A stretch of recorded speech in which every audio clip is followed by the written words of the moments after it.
Hello everyone, I hope आप सभी लोग बहुत अच्छे होंगे और उतने ही अच्छे तरीके से आप सभी लोगों की पढ़ाई चल रही होगी।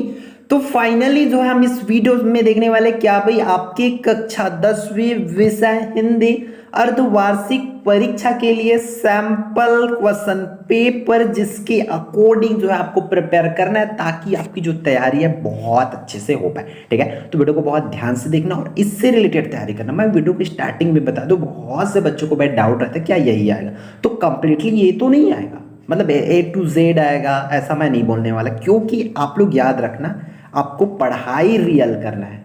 ठीक है, अगर रियल पेपर्स ऐसे आपको मिलते रहे या आपको कोई दे दे तो फिर टेस्ट लेने का पेपर का क्या मतलब होगा। आई थिंक आप समझ गए होंगे मेरे छोटे भाई बहन लोग। तो फिर हम बढ़ते हैं आगे इस वीडियो में और आपको पूरी पैटर्न समझाने वाला हूँ कि किस लेवल की किस तरह के क्वेश्चंस आपको पूछे जाएंगे इस बार आपके अर्धवार्षिक परीक्षा में। ठीक है, तो पूरी निर्देश को पढ़ लेना। हालांकि मैं ये निर्देश आपको आगे बताते जाऊंगा कि कौन सी क्वेश्चंस कितने मार्क्स की होती है, कितने शब्दों में लिखना होता है, ये चीज़ों को जैसे कि चलो समझते चलो।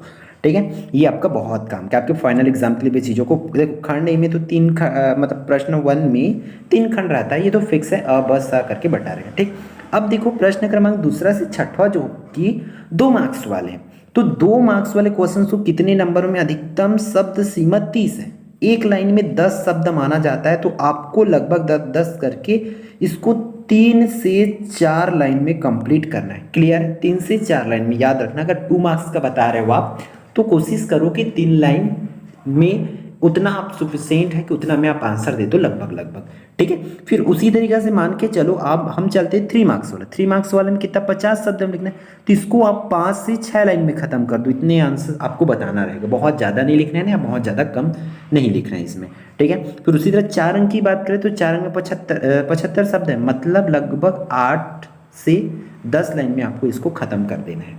ठीक है, इतना लाइन इसमें आपको पास जो भी आंसर सेट देंगे उसमें ये चीज़ों को आपको फाइनल एग्जाम में ये भी पैटर्न फॉलो करना है और इसमें भी। ठीक है, अब मैं बता देता हूँ कि आपको किस लेवल की क्वेश्चंस किस तरीके से देंगे, तो किस किस चैप्टर से आएगा उसको आप प्रिपेयर करते चलेंगे। ठीक है, तो जैसे कि सही विकल्प चुन कर लिखे, तो सही विकल्प में आपको दिया जाएगा जिस जिस चैप्टर से आते हैं, इसमें बालारूढ़ शब्द का सही अर्थ है। ठीक है, यहाँ पर अर्थ होगा बालारूढ़ शब्द का सही अर्थ क्या होगा, तो बालारूढ़ शब्द का अर्थ होगा तो क्या डूबता हुआ सूरज, उगता हुआ सूरज, जलता हुआ सूरज या चलता हुआ सूरज। तो इसकी आंसर आपको टिक करना है। ठीक है, मैं आंसर इसमें नहीं बता रहा हूँ आपको। देखो जनतंत्र से क्या है, तो जनतंत्र से आशय राजा का शासन या प्रजा का शासन, इसमें से आपको बताना है, या दोनों की शासन को ही आप जनतंत्र से आशय बताएंगे, या इसको टिक करना है as per the according of आपकी बुक। ठीक है, फिर शहीद वीरनारायण सिंह व साथी किसके गोदाम को लूटे, तो आपको ये पता होना चाहिए। ठीक है, फिर नेक्स्ट क्वेश्चन, धरती के हीरा किसे कहा गया है, आपको बताना पड़ेगा मनुष्य को कि सोना को कि हीरा को कि देवता को। ठीक है, फिर आगे बढ़ते हैं। आई थिंक मेरे हिसाब से ये सब आंसर्स आप अच्छे से प्रिपेयर कर ले होंगे और कुछ ही दिनों में आपका फाइनल एग्जाम भी होने वाला है, तो ये सब चीज़ तो आप प्रिपेयर कर लो। अगर आप मैं बता दूं आपका अर्धवार्षिक पेपर हो रखे हैं, फिर भी आप इन क्वेश्चन से प्रैक्टिस कर लो, क्योंकि कंप्लीटली आपके ब्लूप्रिंट के अकॉर्डिंग जो है आप बोल सकते हो कि आपके पास सिर्फ एक और क्वेश्चन पेपर आएगा जिससे आपको प्रिपेयर करना है। ठीक है, खंड ब में आपको रिक्त स्थानों की पूर्ति दिया जाएगा आपके हाफ ईयरली में भी और आपके फाइनल एग्जाम में भी। तो देखो जीवन के झरना कविता के कवि खाली स्थान है, तो इस तरीके से आपको कोशिश करो कि सभी पार्ट के कवियों के नाम आपको कर ले, क्योंकि 1 से 2 क्वेश्चन इससे रिलेटेड आपको देखने को मिलेगा ही इस तरीके से कवि वाला। कवि और विधा, विधा मतलब वो कहानी है, एकांकी है, कविता है, क्या है वो विधा आपको पता होनी चाहिए। ठीक है, तो विधा और उनके लेखक के नाम कोशिश करो कि पूरे पूरे तो नहीं होंगे, बट जिन चैप्टर से स्टार्टिंग के चैप्टर से उनका एटलीस्ट 10-12 तक का आप करके रखो, जो एटलीस्ट फेमस चैप्टर है उनका। ठीक है, फिर पसीने की तुलना, तो पसीने की तुलना किससे की गई ये आपको लिखना है। फिर महादेवी वर्मा को और खालिस्तान नाम से जाना जाता है, ये आपको लिखना है। फिर तानाशाही की जीवन शैली खालिस्तान होती, वो लिखना है। फिर अमरकंटक के गर्व खालिस्तान को माना जाता है। तो इस तरीके से आपको क्वेश्चंस पूछे जाएंगे। ठीक है, तो जो चीज़ें आपको बताएगा वो चीज़ें जरूर करेंगे। फिर आपको सही जोड़ी उचित संबंध जोड़े, तो उचित संबंध जोड़े तो देखो मैं बोला था आपको कि आप लेखक नाम में याद रखो। इस तरीके से हरिशंकर बरसाई, तो उसकी रचना कौन है ये आपको पूछा जा सकता है कोई सभी। ठीक है, फिर पूर्वपद संख्या बची, ये तो द्विगु समास से द्वंद्व समास से कंफ्यूज वाला दे सकते हैं। ठीक है, तो जिसमें संख्यावाची हो, जिसमें दोनों पद प्रधान हो, तो क्या होता है इन चीज़ों को आप समझते हुए चलेंगे। ठीक है। तो इन चीज़ों को इसी पैटर्न पे आपको करना है कि ग्रामर पूछे जाएंगे तो कहाँ पूछे जाएंगे। देखना ग्रामर ऐसे सीधे सीधे आपको नहीं पूछे जाते, बट उनमें पूछे जा सकते हैं और पूछे भी होंगे। तो ये संधि समास वगैरह, ये अलंकार, संधि समास और अलंकार, ज़्यादा चांसेस है अलंकार का कि वो आपको 2 मार्क्स में भी पूछ सके। ठीक है, तो ग्रामर में बहुत ज़्यादा आपको हिंदी में नहीं करना है, ये आपके लिए बहुत बड़े एडवांटेजेस है। तो फिर हम देख लेते हैं आपके 2 मार्क्स वाले क्वेश्चंस को। 2 मार्क्स के लिए आपको इस तरीके से पूछे जाएंगे। देखो 2 से 6 तक का होता है। तो इसमें काले माथे वाली चिड़िया मछली कैसे पकड़ती है, ठीक है। मजदूरों के प्रति हमारा व्यवहार कैसा होना चाहिए। माटी वाली का कंटर किस प्रकार का था। फिर आदिवासी अंचल के प्रमुख नृत्य कौन कौन से थे। इस तरीके से आपको इसको 2 मार्क्स के लिए बताना है, ठीक है। फिर छठवां बस भी इसमें से 2 मार्क्स के। तो देखो जो हिंदी साहित्य के इतिहास है उसमें से टोटल एक तो 2 मार्क्स वाला क्वेश्चन पूछा जाता है और एक पूछा जाता है 3 मार्क्स वाला क्वेश्चन। तो आप उसमें से प्रीवियस ईयर्स की क्वेश्चंस देख लो, आपके पास जो भी परीक्षा बहुत सार होगा उसके अकॉर्डिंग आप इसका प्रिपेयर कर सकते हैं, ठीक है। तो देखो अगर 2 मार्क्स के लिए हो तो इस तरीके से आपको प्रयोगवादी किन्हीं 2 कवि और कवि के नाम या लेखक के नाम लिखना है। सिर्फ उनके कवि, उनकी रचना के नाम भी ज़्यादा हो सके तो याद रखने की थोड़ा कोशिश करें इसमें से।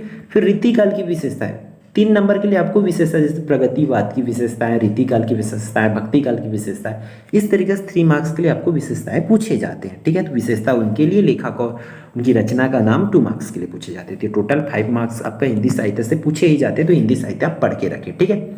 फिर लेखक बनने के लिए शरद बाबू के क्या क्या सुझाव थे, ये क्वेश्चंस कर लेना है। फिर शहीद वीर नारायण सिंह को अपने पूर्वजों से क्या क्या गुण प्राप्त थे, ये बताना है। फिर कन्यादान कविता में माँ के अनुभवों की पीड़ा को किस प्रकार बताया गया वो आपको करना है। तो ये 7 से 10 की बात करें तो ये 3 मार्क्स वाला क्वेश्चन होती है, मतलब इसको 50 शब्द में लिखना है, मीन्स 5 to 6 लाइन में आपको इसके आंसर्स को कंप्लीट करना होगा, ठीक है। फिर 11 से बात करें तो ये यहाँ से 4 मार्क्स वाला क्वेश्चन स्टार्ट हो जाता है। तो जिस जिस चैप्टर से 4 मार्क्स से क्वेश्चन आना है आप देख ले ब्लूप्रिंट को अच्छे से कि कौन कौन से चैप्टर से आती है, तो वो कन्फर्म है कि उसी चैप्टर से आपको देंगे, ठीक है बच्चों।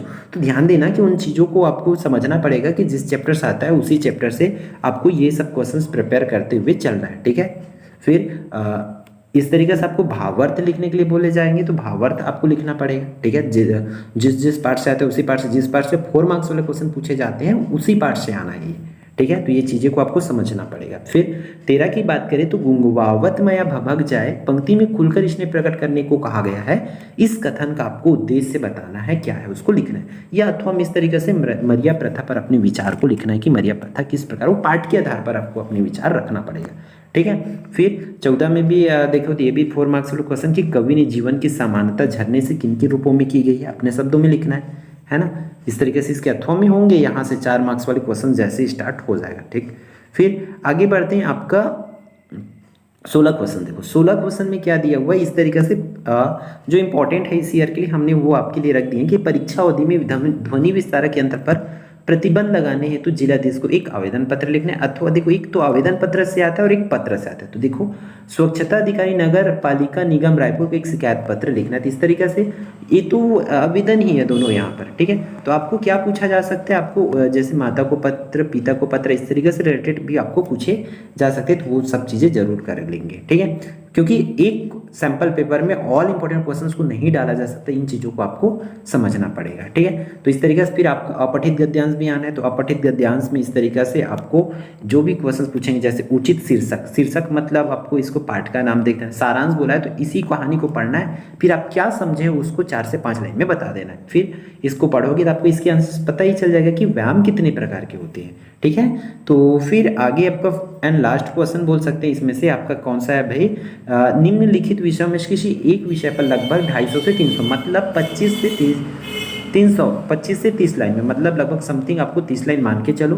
कोशिश करना है कि हेडिंग वाला 5 हेडिंग में लगभग कोशिश करो कि 5 हेडिंग में ये कंप्लीट करो आप, ठीक है, जिससे आपके लिए कंप्लीट पूरे मार्क्स मिल पाए। तो देखो इसमें मार्क्स समय का सदुपयोग कर सकते हैं, ऑनलाइन शिक्षा का महत्व, पर्यावरण की समस्या और निदान पर, साहित्य और समाज पर कर सकते हैं। इस तरीके से जीवन में खेलों का महत्व भी कर सकते हैं, विज्ञान का चमत्कार भी आप कर सकते, क्योंकि आपको हिंदी में भी ये चीज़ें समझना पड़ेगा कि मुझे हेडिंग करके रखना है, ठीक है। और भी हम आपको इसकी जब भी निचोड़ सीरीज वगैरह आती है तो उसमें हम फाइनली आपको फाइनल इंपॉर्टेंट इसमें बता देंगे। फिलहाल अभी आप 1 से 2 इसमें से करके रखिए, ठीक है। तो इस वीडियो में बस इतना ही, फिर मिलते हैं आने वाले इंपॉर्टेंट वीडियो में। जय जोहार, जय छत्तीसगढ़।